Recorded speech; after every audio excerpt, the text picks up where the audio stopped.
What's up, Brian Tong here with another Apple Bits, and Apple has officially gone on the record saying it's slowing down your old iPhone after multiple claims, and reports have showed it was happening and really, they just couldn't ignore it anymore. So all those times, you said, my iPhone feels so much slower, you probably weren't crazy because Apple is actually doing it, and now they're saying to do it to offset problems with aging lithium-ion batteries. And they're only saying this because guess what?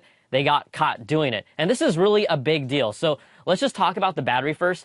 As your phone battery gets older, they don't really hold their charges as well as newer batteries, and they can have problems when the charge is too low or even the temperature is cold. If you don't recall, you have to remember those iPhone 6 and 6S unexpected shutdowns of last year. Well, the processors in those devices, they wanted to hit faster speeds, but their batteries couldn't handle the demand. So what it did is it prompted some of those phones to just simply switch themselves off. And let's just look at Apple's official statement about this whole thing.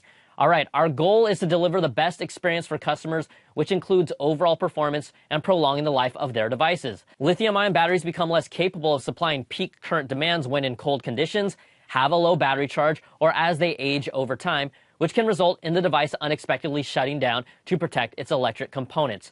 Last year, we released a feature for iPhone 6, iPhone 6S, and iPhone SE to smooth out the instantaneous peaks only when needed to prevent the device from unexpectedly shutting down during these conditions. We've now extended that feature to the iPhone 7 with iOS 11.2 and plan to add support for other products in the future. So Apple is basically saying, yeah, we're slowing down your iPhones for a good reason. I guess really a good reason for them. But guess what? They weren't planning on telling any of this to us. It was only because they were basically caught doing it, and then they had to put on the good old Apple spin saying, we're doing it because it's in your best interest.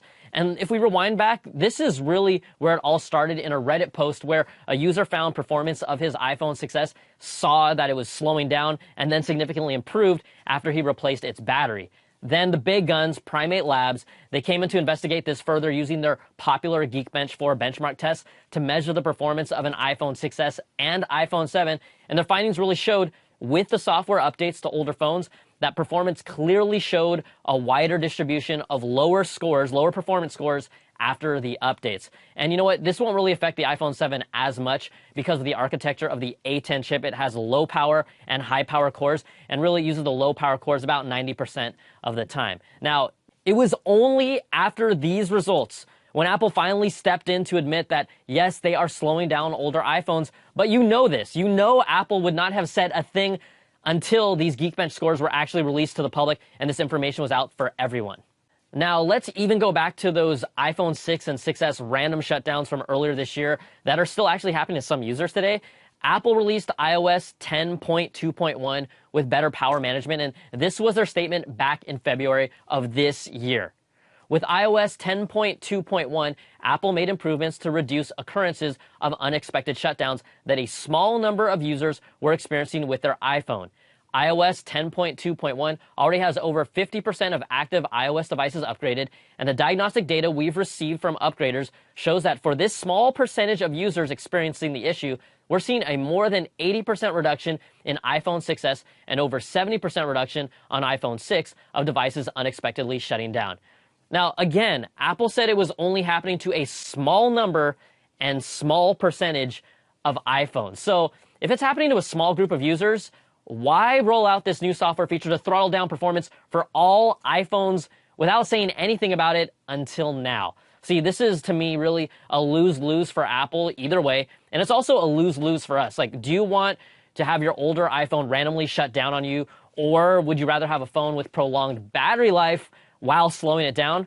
Well, the correct answer is none of the above. So check this out. There's not much we can really do right now. This is a feature built into software. Thanks, Apple. And I'm not telling you to go out and just replace your batteries right away, although you can compare your CPU scores on Geekbench compared to what it should be and then kind of decide what you want to do from there. Now that it's out in the open, maybe Apple could give us an option to opt into this prolonged battery life feature now, but come on, flat out, this is a bad Apple because they didn't say anything about this back in February, but they only came clean once they were caught red-handed, and then they gave us their spin on it.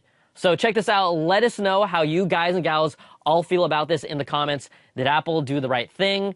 Are you happy with how they handled it, or are you throwing out a bad Apple as well? This is the big story right now. There you go. It's another Apple Bits. We'd love to hear what you think. Write it down below. Peace.